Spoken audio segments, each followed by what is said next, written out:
जय श्री ओम नमः सिद्धेभ्य। नमो अरिहंताणं नमो सिद्धाणं नमो आयरीयाणं नमो वज्रायाणं नमो लोये सर्वसाहूणम्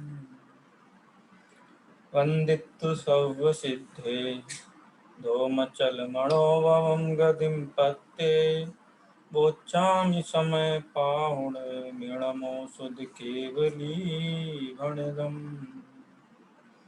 नमः समय साराय स्वानुभूत्या च खासते चित्स्वभावाय भावाय सर्वभावान्तरच्युते।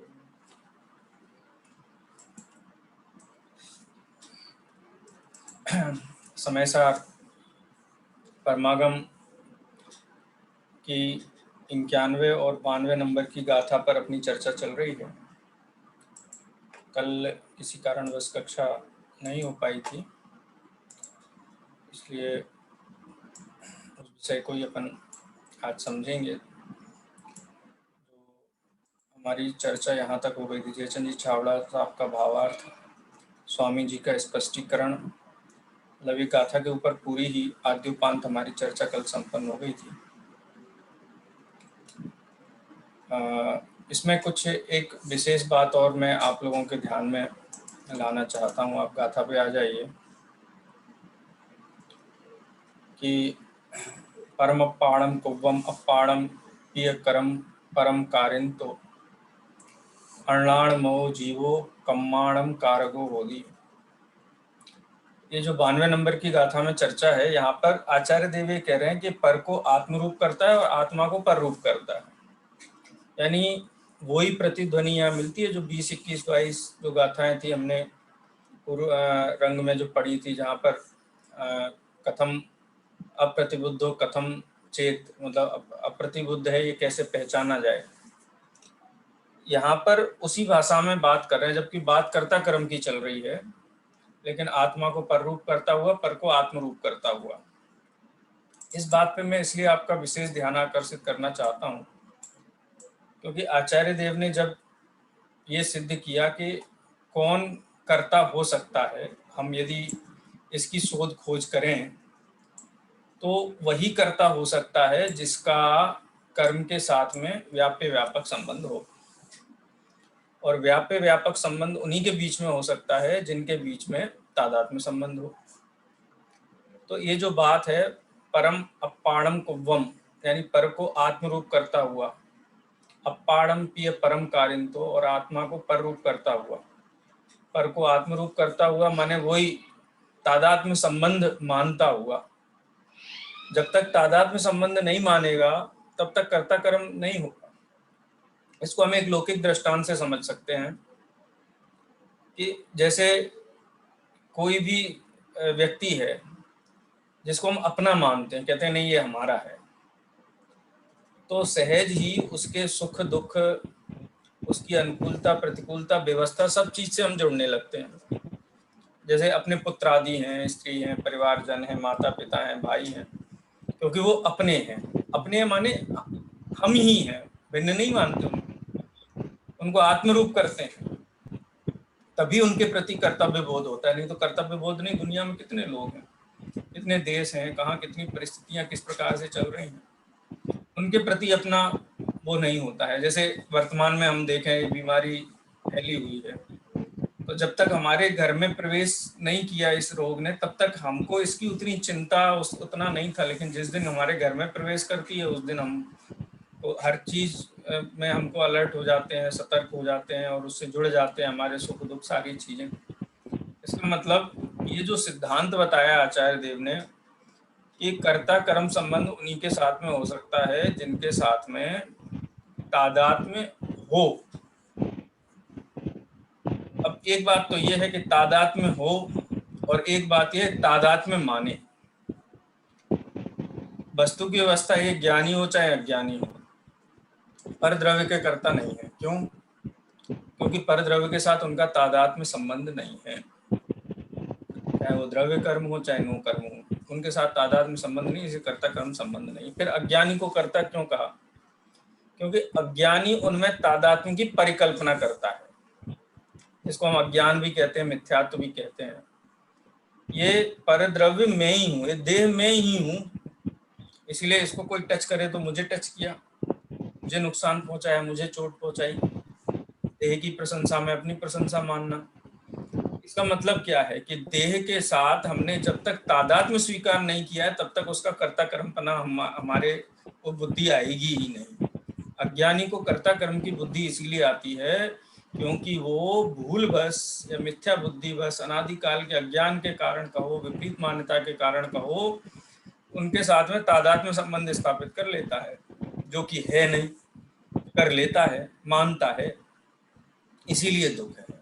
तो ये एक खास बात थी, ये मैं आपको थोड़ा यहाँ पे हाईलाइट करना चाहता था। ये चर्चा जो समय सार संप्राप्ति के जो चल रही है शाम को 6 से 7, 7:30 बजे तक की चर्चा है, उनमें भी ये चर्चा चल रही थी, मैं सुन रहा था ये वाली चर्चा वहाँ पे। हालांकि ये प्रश्न वहाँ पे भी आया था कि चर्चा कर्ता कर्म की हो रही है, लेकिन यहाँ पर भाषा एकत्व बुद्धि वाली है, एकत्व करता है, पर में पर को स्वयं मानता है, स्वयं को पर आत्मा को पर रूप करता है और पर को आत्म रूप करता है, तो एकत्व की बात क्यों कर रहे हैं?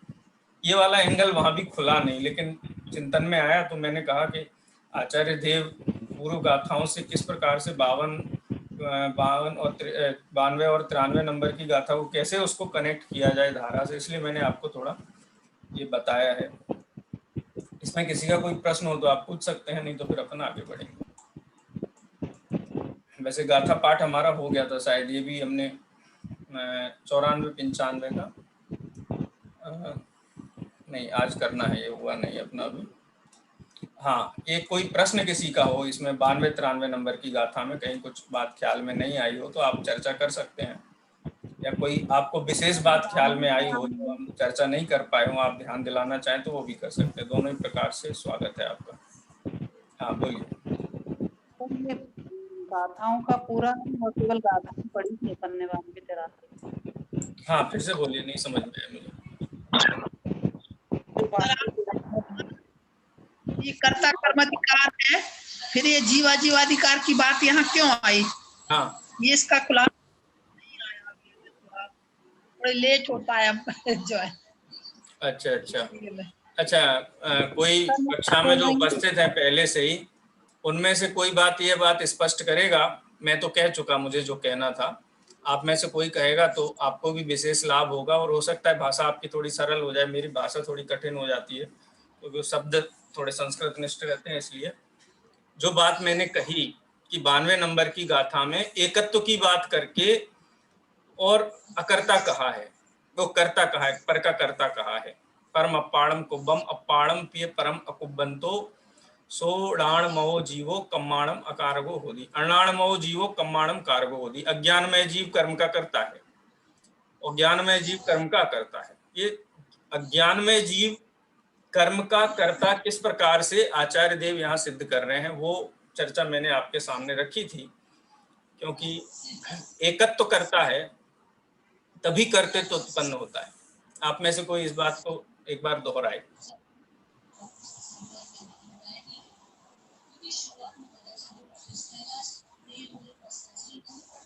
कोई कहेगा? मैं बोलूं? हाँ, एक मैं वो गाथा भी निकालता हूँ जिस गाथा से हम इसको कनेक्ट कर सकते हैं, एक सेकंड वो, और आपको थोड़ा जो पूर्वापर का जो है ना संबंध, वो और अच्छा आपको स्पष्ट हो जाएगा। इस नंबर की गाथा से हम इसको कनेक्ट कर सकते हैं। एक सेकंड।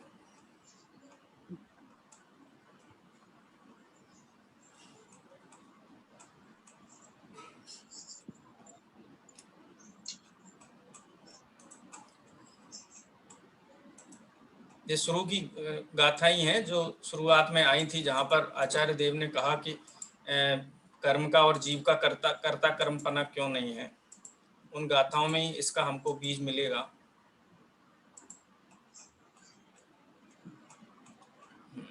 एक सेकंड, ये तो निमित्त वाली है।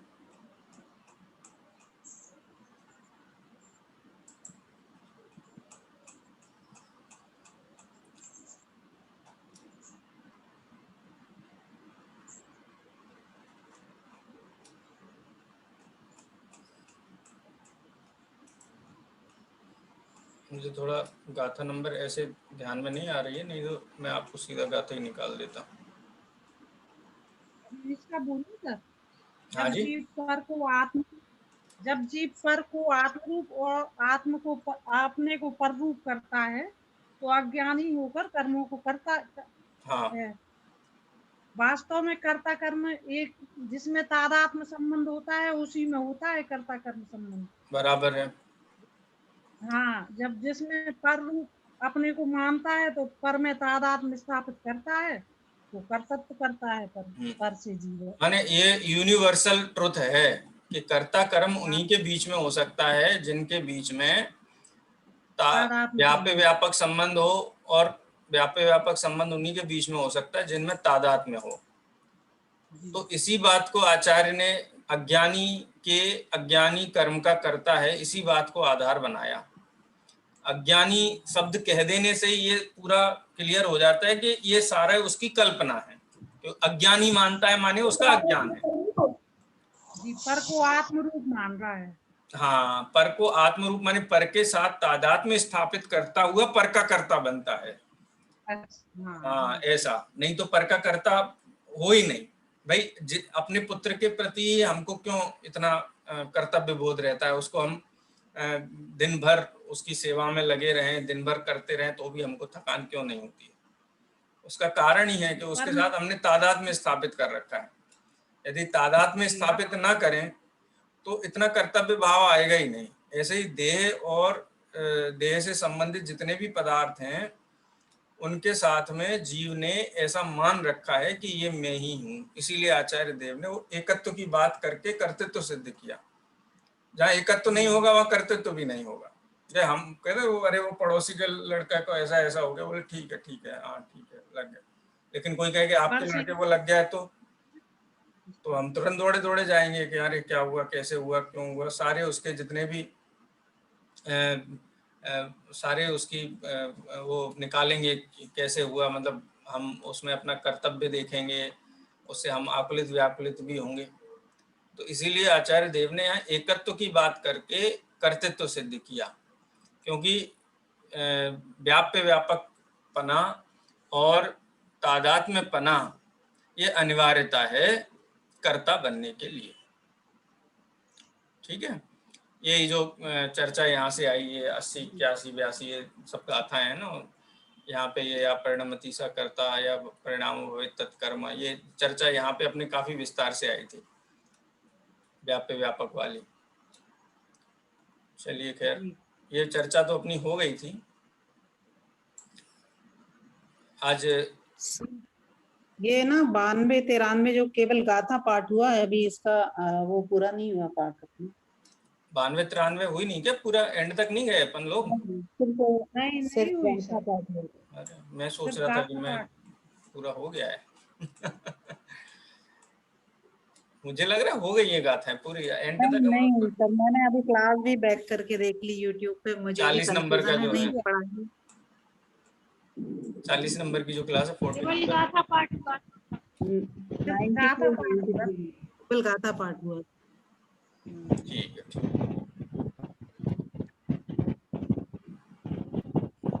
हाँ, बराबर। चलिए गाथा एक बार फिर पढ़ लेते हैं। ये एक लॉजिक आपको समझ में आ गया ना कि यहाँ पे एकत्व की बात क्यों की है आचार्य ने? बीना जी? जी सर। क्योंकि व्याप्य व्यापक पना मानता है अज्ञानी, इसीलिए वो अपने आप को कर्ता समझता है। और चूंकि अज्ञानी है तो अज्ञानी की जो मान्यता है वो वस्तुतः ठीक नहीं है, क्योंकि अज्ञानी कह दिया ना। अज्ञानी कर्म, नहीं तो हमको ऐसा लगता है ये तो कैसे बात करते हैं आचार्य, कहते हैं अज्ञानी कर्म का करता है और ज्ञानी नहीं है। अरे भाई दोनों ही जीव हैं, अब कहते हो दोनों ही जीव हैं, जो निबोध में सो ही मुझ में, सो ही मोक्ष मझार, निश्चय भेद कछु भी नहीं, भेद करे व्यवहार। और आप यहाँ कह रहे हो कि ज्ञानी करता है और अज्ञानी करता है, ये कैसे हो सकता है? चीज तो वही है, पुद्गल कर्म। तो अज्ञानी कह दिया ना, तो अज्ञानी के सभी भाव अज्ञानमयी है।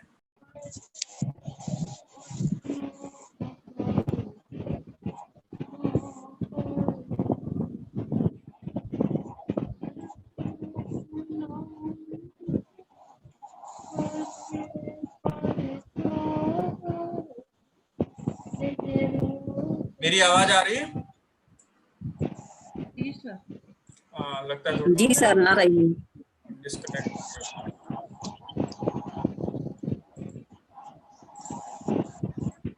हाँ,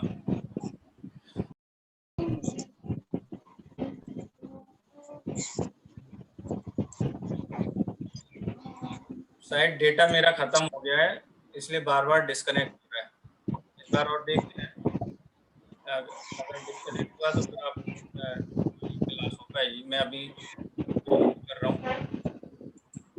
सर आवाज आ रही है आपको? हाँ, नहीं, मैं ये कह रहा हूँ, मैं कंटिन्यू कर रहा हूँ। डेटा शायद डेटा की वजह से डिस्कनेक्ट बार बार क्यों हो रहा है अपने आप, मुझे समझ में नहीं आ रहा है, लेकिन मैं आगे ले रहा हूँ। अगर डिस्कनेक्ट हुआ इस बार तो आप फिर कल अपनी क्लास होगी, आज नहीं हो पाएगी, शायद डेटा नहीं है मेरे में। और अगर चलती है तो अपन कंटिन्यू चलाएंगे इसको। हाँ, परमप्पाणं कोवम अप्पाणं पिय परम कारिन्तोषो अर्णाणमो जीवो कम्माणं कारगो कारयन्तीषु परमप्पाणमकुब्भम् अप्पाणं पिय परम अकुबन्तो सोडाणमो जीवो कम्माणम कारगो होदी। इसका सामान्य अर्थ अपना हो गया था, रीड करते हैं, जो विशेष बात आएगी उसकी अपन आज चर्चा करेंगे। हाँ, कौन रीड करेगा? मैं करूँ? हाँ जी, पढ़िए, कौन पढ़ने वाला है? पढ़िए। पर को अपने रूप करता है, अपने को भी पर रूप करता है, वह अज्ञानी जीव कर्मों का कर्ता होता है। जो पर को अपने रूप नहीं करता और जो अपने को भी पर रूप नहीं करता, वह ज्ञानी जीव कर्मों का कर्ता नहीं होता है, अकर्ता ही रहता है। उक्त गाथाओं का भाव आत्मख्याति में इस प्रकार स्पष्ट किया गया है। जब तक यह आत्मा अज्ञान से स्व और पर में परस्पर भेद नहीं जानता, तब तक पर को अपने रूप और अपने को पर रूप करता हुआ स्वयं अज्ञान रूप होता हुआ कर्मों का कर्ता प्रतिभासित होता है। किंतु जब यह आत्मा ज्ञान से स्व और पर में परस्पर भेद को जान लेता है, तब पर को अपने रूप व अपने को पर रूप नहीं करता हुआ स्वयं ज्ञान रूप होता हुआ कर्मों का कर्ता प्रतिभासित होता है। जिस प्रकार शीत उष्ण का अनुभव कराने में समर्थ उद्गल परिणाम की शीत उष्ण अवस्था उद्गल से अभिन्नता के कारण आत्मा से सदा ही अत्यंत भिन्न है, और उसके निमित्त से होने वाला उस प्रकार का अनुभव आत्मा से अभिन्नता के कारण उद्गल से सदा ही अत्यंत भिन्न है। उसी प्रकार वैसा अनुभव कराने में समर्थ उद्गल परिणाम की राग देश सुख दुख आदि अवस्था भी उद्गल से अभिन्नता के कारण आत्मा से सदा ही अत्यंत भिन्न है, और उसके निमित्त से होने वाला उस प्रकार का अनुभव आत्मा से अभिन्नता के कारण उद्गल से सदा ही अत्यंत भिन्न है। जब यह आत्मा अज्ञान के कारण उन राग द्वेष एवं सुख दुख आदि का और उनके अनुभव का परस्पर विशेष नहीं जानता, तब एकत्व के अध्यास के कारण शीत उष्ण की भांति जिस प्रकार शीत उष्ण अवस्था के रूप में आत्मा का परिणमित होना अशक्य है, उसी प्रकार राग द्वेष एवं सुख दुख आदि अवस्था के रूप में आत्मा का परिणमित होना अशक्य है। जिस रूप आत्मा के द्वारा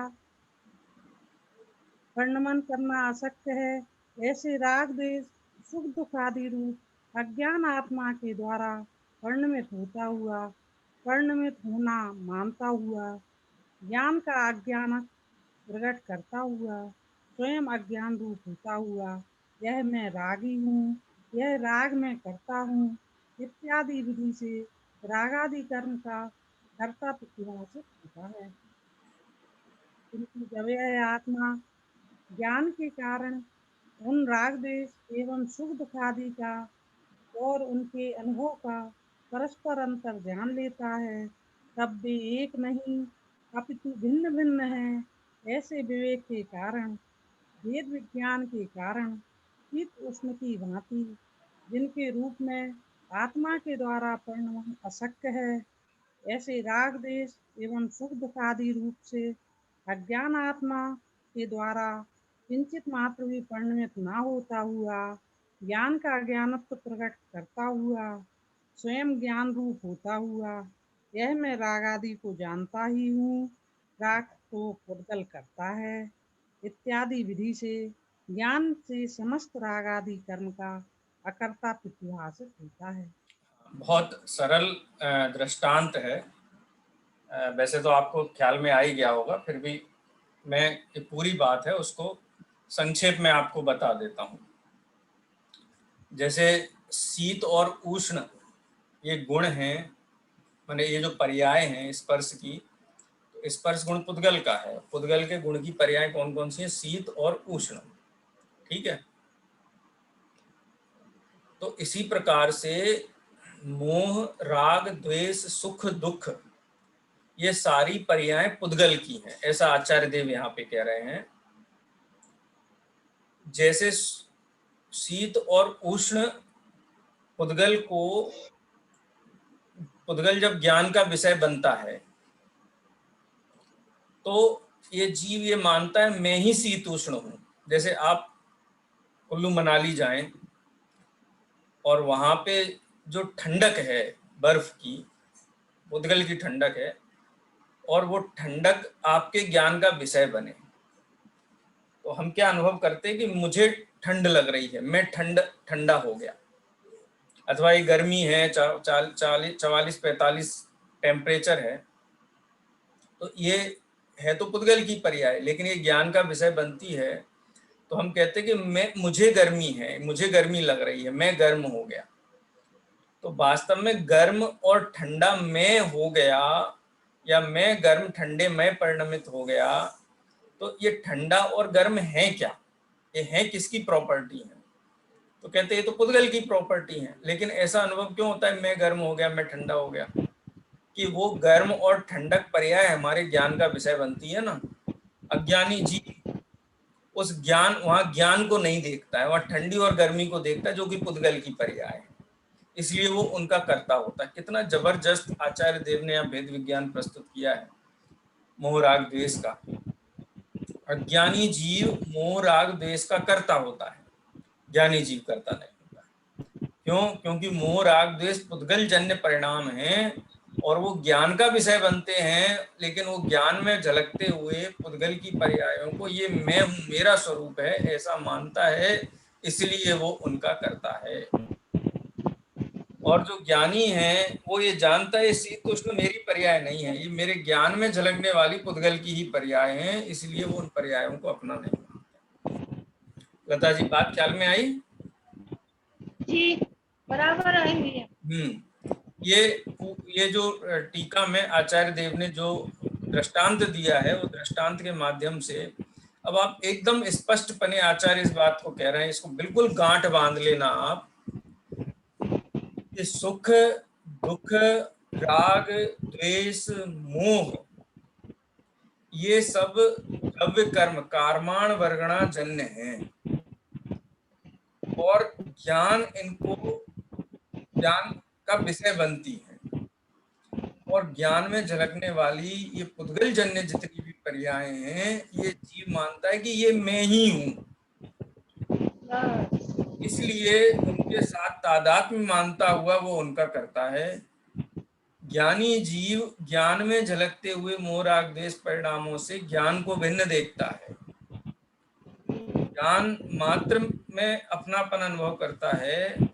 जैसे शीत और उष्ण में हो गया, और अज्ञानी होकर के वो उसमें ही तादात्म्य मान लेता है, लेकिन ज्ञानी जीव कहते हैं जैसे शीत उष्ण ज्ञान में झलकते हुए भी शीत उष्ण पर्याय ज्ञान की नहीं है, जैसे मोह राग द्वेष ज्ञान में झलकते हुए भी वो ज्ञान की पर्याय नहीं है, आत्मा की पर्याय नहीं है, वो पुद्गल की पर्याय है। तो वो उदाहरण प्रसिद्ध होता है, इसीलिए आचार्य देव ने शीत उष्ण का उदाहरण दिया, इतना जबरदस्त युक्ति युक्त उदाहरण आचार्य देव, ये उनकी सूक्ष्म दृष्टि है। कितना माने उदाहरण में कितना उन्होंने स्पष्ट कर दिया एकदम से सिद्धांत को। ठंड और गर्म आत्मा की पर्याय है क्या? आचार्य देव ये पूछते हैं। वो ठंड लग रही है, गर्मी लग रही है, तुम कहते हो मैं ठंडा हो गया, मैं एकदम गरम गरम हो गया, मैं कौन हो गया गरम, कौन ठंडा हो गया? कि ज्ञान में झलका ना, तो मैं ही हो गया ऐसा माना। ऐसे ही जैसे ये जो पुद्गल है नो कर्म रूप, जो ठंडा और गर्म रूप परिणत हुआ पुद्गल है, ऐसे ही ज्ञानावरण दर्शनावरण मोहनी रूप परिणत हुआ पुद्गल है, उसकी पर्याय है। यहाँ बहुत स्पष्ट, दर्शन मोह की पर्याय है मोह, चारित्र मोह की पर्याय है राग द्वेष। वो पर्याय ज्ञान में झलकी तो जीव ने मान लिया कि यही मैं हूँ, मोह राग द्वेष ही मैं हूँ। उनके साथ तादात्म्य स्थापित करता हुआ स्वयं को उनका कर्ता मानता है। अब सूक्ष्म भेद विज्ञान और यहाँ पर कि वो मोह राग द्वेष ज्ञान की पर्याय हैं। मोह राग द्वेष ज्ञान के गे हैं, गे यानी ज्ञान में झलके, तो ज्ञान तो उनको जानने रूप पर्याय रूप परिणमित हुआ है।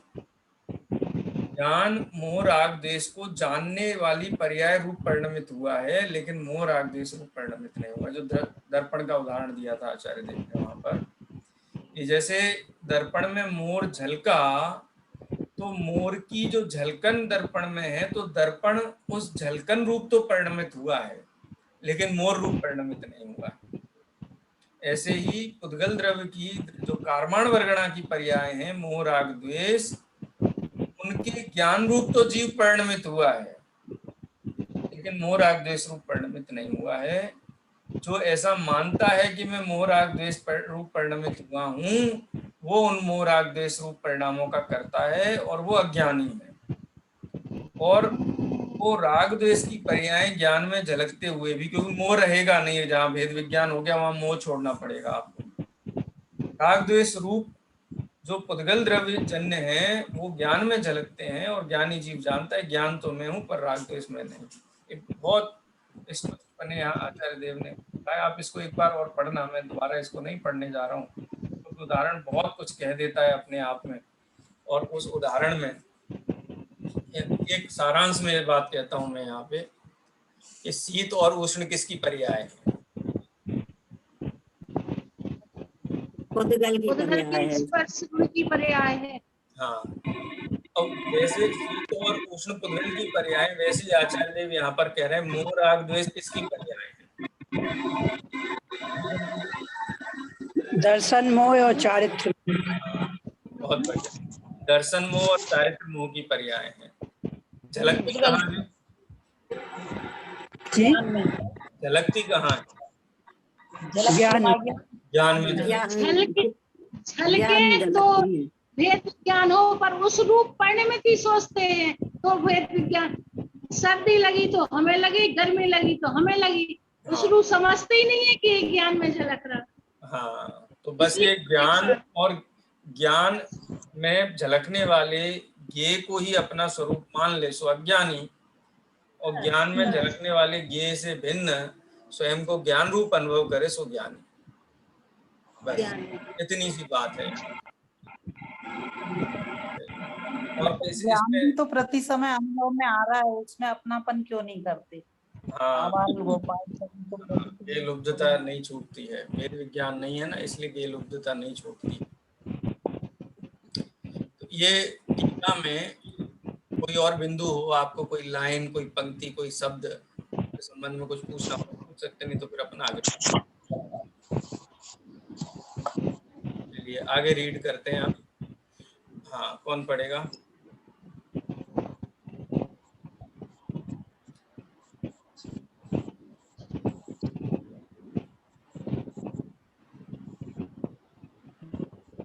मैं पढ़ूं तुम्हारा? पढ़िए। उक्त संपूर्ण कथन में एक ही बात स्पष्ट की गई है कि जिस प्रकार पुद्गल की शीतोष्ण अवस्था पुद्गल का परिणाम है, पुद्गल का ही कर्म है, कार्य है, और पुद्गल ही उसका कर्ता है, तथा उसे जानने वाला ज्ञान आत्मा का कर्म है, कार्य है, और आत्मा ही उस ज्ञान रूप कर्म का करता है। ठीक उसी प्रकार राग द्वेषादि भाव भी पुद्गल के परिणाम हैं, पुद्गल के कर्म हैं, कार्य हैं और पुद्गल ही उनका करता है तथा उन्हें जानने वाला ज्ञान आत्मा का कर्म है, कार्य है और आत्मा ही उस ज्ञान रूप कर्म का करता है।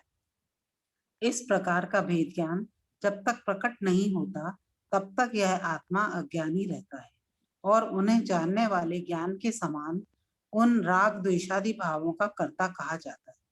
किंतु जब उपर्युक्त भेद ज्ञान हो जाता है तब वह ज्ञानी आत्मा स्वयं को राग द्वेषादि भावों का कर्ता नहीं मानता है, अपितु उन्हें जानने रूप भाव के रूप में ही परिणमित होता हुआ उन रागादि भावों का अकर्ता ही रहता है। पंडित जयचंद जी छाबड़ा भावार्थ में उक्त कथन को इस प्रकार स्पष्ट करते हैं। राग द्वेष सुख दुखादि अवस्था में उद्गल कर्म के उदय का स्वाद है, इसलिए वह शीत उष्णता की भांति उद्गल कर्म से अभिन्न है और आत्मा से अत्यंत भिन्न है। अज्ञान के कारण आत्मा को उसका भेद ज्ञान न होने से वह यह जानता है कि यह स्वाद मेरा ही है, क्योंकि ज्ञान की स्वच्छता के कारण राग द्वेषादि का स्वाद शीत उष्णता की भांति ज्ञान में प्रतिबिंबित होने पर मानो ज्ञान ही राग द्वेष हो गया हो, इस प्रकार अज्ञानी को भाषित होता है। इसलिए वह यह मानता है कि मैं रागी हूँ, मैं द्वेषी हूँ, मैं क्रोधी हूँ, मैं मानी हूँ इत्यादि। जब आत्मा राग द्वेष सुख दुख आदि अवस्था को ज्ञान से भिन्न जानता है, अर्थात जिस प्रकार शीत उष्णता पुद्गल अवस्था है, उसी प्रकार राग द्वेषादि भी पुद्गल अवस्था है। ऐसा भेद ज्ञान होता है तब अपने को ज्ञाता जानता है और रागादि रूप पुद्गल को जानता है। ऐसा होने पर रागादि का कर्ता आत्मा नहीं होता, ज्ञाता ही रहता है। एकदम स्पष्ट बात है यहाँ तक। मतलब जो जिस ट्रैक पर आचार्य अमृत चंद्र देव ने टीका में स्पष्ट किया भाव को, जो गाथा में मूल भाव था, स्वयं को पर रूप करता हुआ और पर को आप करता हुआ ये जीव कर्म का कर्ता होता है। कर्म में मोह राग द्वेष, द्रव्य कर्म, नो कर्म और भाव कर्म तीनों ही लेकर के आचार्य देव बात करते हैं। नो कर्म की तो बात हम द्रव्य कर्म की तो कर ही चुके, काफी विस्तार से कर चुके हैं। यहाँ पर आचार्य देव आकर के बड़े स्पष्टतया ये कहते हैं कि सुख दुख मोह राग द्वेष आदि जो हैं ये भी कर्माण वर्गणा का ही स्वाद है। स्वाद का ज्ञाता तो है, लेकिन स्वाद वो आत्मा का नहीं है, वो पुद्गल का स्वाद है। मोह राग द्वेष सुख दुख ये किसका स्वाद है? पुद्गल का स्वाद है कि आत्मा का स्वाद है? ये पुद्गल का स्वाद है। लेकिन स्वाद का ज्ञाता कौन है? उस स्वाद का ज्ञाता आत्मा है। तो स्वाद का ज्ञाता आत्मा है और उसमें कोई ऐसा मान ले कि ये स्वाद ही मेरा स्वरूप है जैसे लड्डू खाया तो मीठा स्वाद आया, अब वो मीठे स्वाद को ही अपना स्वरूप मान ले, मेरा जीव ही मीठा मैं है, मैं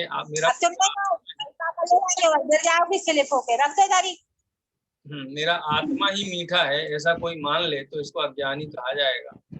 उसी प्रकार पुद्गल द्रव्य कर्म, खासकर जो है द्रव्य कर्म की तरफ इशारा करते हुए आचार्य देव कहते हैं कि मोह राग द्वेष है ये दर्शनावरण और दर्शन मोहनी और चारित्र मोहनी का स्वाद है। ये स्वाद का ज्ञाता तो आत्मा है, लेकिन ये स्वाद में आत्मा नहीं। बहुत बढ़िया बात आचार्य देव ने बड़े सरल शब्दों में यहाँ पे स्पष्ट की है। स्वामी जी का स्पष्टीकरण भी इस पर हम पढ़ लेते हैं। कौन पढ़ेगा? बुलंदशहर वाले पंडित जी बोलते थे पुद्गल नाचे पुद्गल गाए उल्लू माने में। बुलंदशहर वाले पंडित जी हमेशा यही बोलते। लता जी पढ़िए, आगे पढ़िए इसको। सर एक प्रश्न है, यहाँ पे जुड़ने की अपेक्षा ली के होने की अपेक्षा ली? जैसे ज्ञानी जीव हैं तो उनके यथायोपचार मोहिनी संबंधी मोह राग द्वेष होते हैं।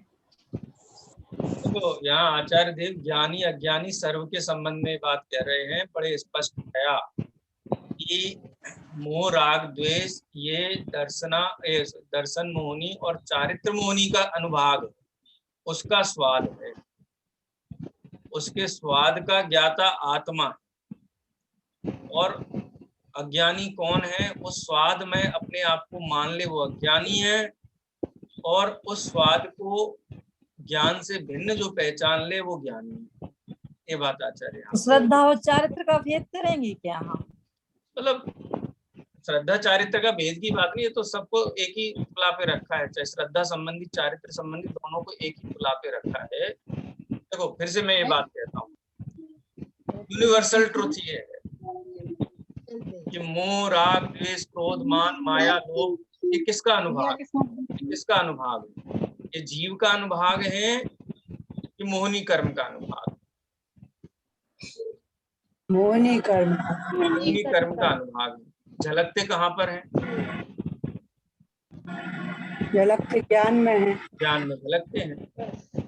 अब उस झलकन को, जैसे चिड़िया शीशे के सामने आके उसमें चोंच मारती है, उसको लगता है इसी में चिड़िया बैठी हुई है। ऐसे ही अज्ञानी जीव के ज्ञान में झलकते हुए अनुभाग को वो अपना स्वरूप मान लेता है, तादात्म्य मान कर करता हो जाता है, और वो अज्ञान उसको दुख देता है।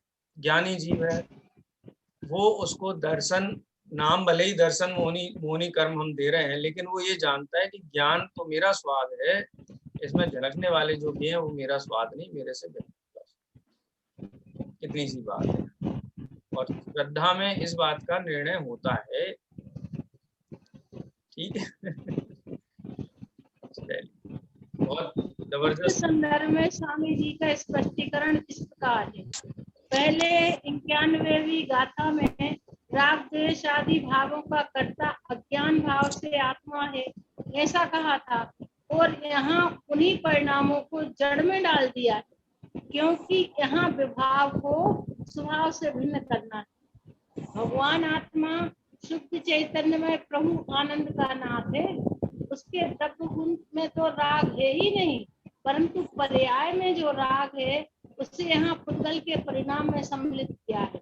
निमित्त के अधीन होने से जो दया दान व्रत तथा काम क्रोध आदि शुभाशुभ भाव होते हैं वे पुद्गल के परिणाम हैं। वे पुद्गल से अभिन्न है और भगवान आत्मा से अत्यंत भिन्न है। अज्ञानी पुण्य पाप आदि भावों का अज्ञान भाव से करता है, किंतु ज्ञान होने पर वह पुद्गल परिणाम का कर्ता नहीं रहता।